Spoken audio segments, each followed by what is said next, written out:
cài trong mấy năm miếng bà quay ông ngọc quay gì đó cái là pôn xây xây thằng mọc pina pina đây Cuma ai nên nó tham áo cắt chơi ok ta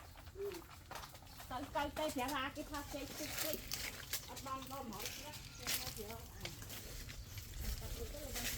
ai ai ơi đó xong mới bài phải bây giờ sớm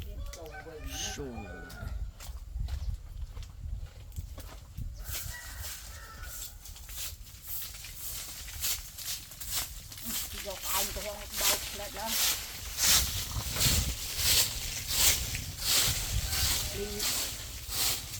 vậy bảo khó bao cái thẻ khó ôi vậy đó vậy mà đi tại tôi đi cái thì muốn chứ không à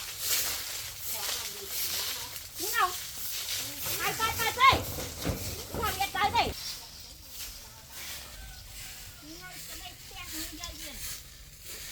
à